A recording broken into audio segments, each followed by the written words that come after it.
Hello and welcome back, Own It community, to Own It Breathwork powered by Breath Army, and my name is Jeff. I'm the founder of Breath Army. In this video we are going to talk about breathing mechanics, the actual mechanics of respiration, and how to improve your breathing mechanics to optimize your breathing, optimize your performance, your cognition, and so many other different aspects of your life, including your physical and mental health. So when we think about breathing mechanics, most people fall into two camps. One would be that they believe that they've been breathing their whole life, so they think that they must have been doing it right. And then the other camp knows that their breathing is not optimal, but they don't know what to do about it. And very, very few people that I see, whether they're elite athletes or regular people, have actual functional breathing patterns. And so when we think about breathing, we really want to be thinking about connecting to the diaphragm, the thoracic diaphragm, the main muscle of our respiratory system. So it's a dome-shaped muscle that lines this lower row of ribs. As we breathe in, it contracts down, pushes down against the abdominal organs. And as it does that, it increases the volume in the lungs and causes air to be sucked into the lungs. And as it relaxes back up, it starts to push that air back out with our exhalation. Now, many people that you see are breathing with their neck, shoulders, and their upper chest muscles, and they really have very little connection to their diaphragm. Through different things that happen over the course of our life, whether that be injuries or illness, different forms of trauma, people start to shut down their respiratory system, whether that be the diaphragm, the rib cage, the lungs themselves, and they start to limit their breath. But our breath is our life force, and it is fundamental for absolutely everything that we do in our body. And so we really want to start thinking about how can we optimize our breath. And that, as I said, starts with connecting to the diaphragm, starting to feel into the diaphragm. So the root of the word diaphragm comes from the Latin word that means seat of contemplation or second mind. And so the diaphragm is continually sending information up to the brain about the state of the rest of the lower body. And so when our diaphragm isn't functioning properly, then those signals coming up to the brain are not sending signals that everything's okay down below. The diaphragm is also connected into the heart. And so there's actually a piece of fascia that lines both the heart and the diaphragm. And the heart is designed to get a little massage and a little pull from the diaphragm with every breath. And we actually take about 20,000 breaths a day. But if the diaphragm isn't working, then the heart isn't getting that movement either. And that really changes the ability of the heart to beat properly, because changes in pressure are really important in order to facilitate the pushing of the blood out of the heart and then the venous return back into the heart. So how do we optimize our breathing? We really want to start to think more about these lower rows of ribs. So like I said, a lot of people are breathing, and if you take a full breath in right now, notice whether you are breathing vertically, i.e. you move your shoulders up towards your ears as you breathe in, or do you breathe horizontally and push these lower ribs out towards the sides when you breathe in.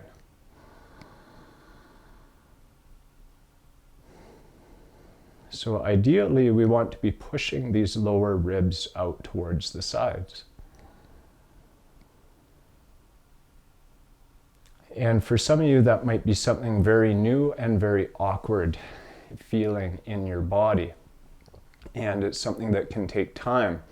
And I often use the analogy of somebody who has had their arm in a cast for a long time, and then you take that cast off and the arm is not functioning the way that it normally does. And it takes us some time to reconnect to those muscles and getting them to function more optimally. And so when you're doing your practices like your cadence breathing, that's a fantastic opportunity to try and connect to these lower ribs. You can place your hands on them like this if you have the mobility. You could also just place your hands on the ribs like this if you're lying on the floor.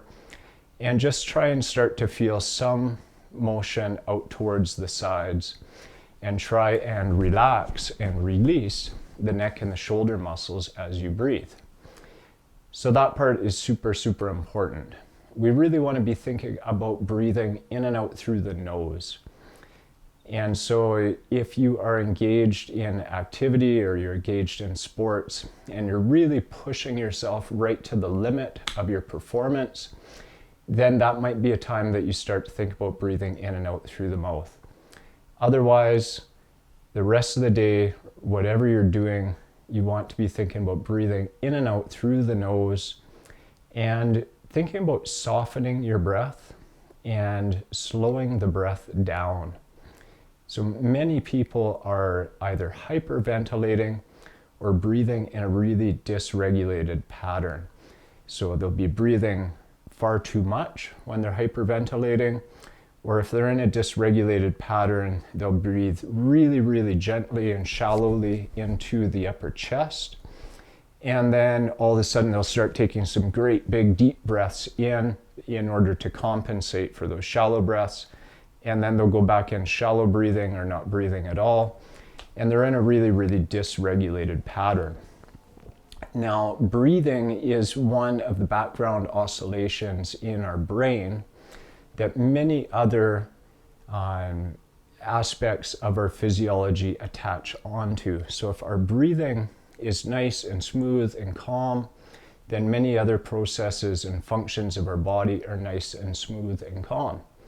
But if that breathing is really dysregulated and choppy, then many of these other oscillations that attach onto the breath respiration get dysregulated as well. So super important to have a calm, even, functional breath.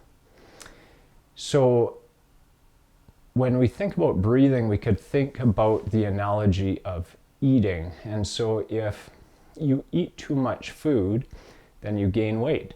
If you don't eat enough food, then you lose weight. And we could think about breathing in the same way, in that if we breathe too much, that affects our physiology in a negative way. And if we don't breathe enough, well, we know what happens there too. So there's an optimal amount that we want to breathe based upon the metabolic demands of the body, based upon the activities that we're engaged in. And so for many of us, that looks like reducing the volume of the breath. So breathing softer, as I mentioned before, and slowing the breath down. So breathing rate is directly related to our nervous system state. And so if we're breathing quickly, then that brings our nervous system into a state of arousal. And if we're breathing very slowly and calmly, then that brings our nervous system into a state of relaxation, makes our heart really, really happy, increases our heart rate variability, and overall is a really beneficial thing for our body. Improves our cognition and our ability to think and communicate. And so thinking about slowing your breath down is a really good idea. And we'll be doing that with the cadence breathing, apnea breathing, box breathing, reduced breathing. All these different techniques are ways that we can use in order to decrease the volume and to decrease the rate of respiration. Interesting fact about respiratory rate is 50 to 70 years ago, the respiratory rate, the average respiratory rate was between 8 and 12 breaths per minute. Average respiratory rate now is between 12 and 20 breaths per minute. So there's been a huge increase in respiratory rate, and along with that, a population that is overstressed and chronically diseased. So we want to think about slowing down our breath, softening the breath, Think about breathing low down into these lower ribs, pushing the lower ribs out towards the sides, and really relaxing the neck and shoulder muscles as you breathe. Think about breathing in and out through the nose as much as possible. And with those few tips, that can really change the physiology in your body. So I hope you enjoyed this video. We'll see you on some of the cadence and apnea breathing videos and get you into some of these techniques. Bye for now.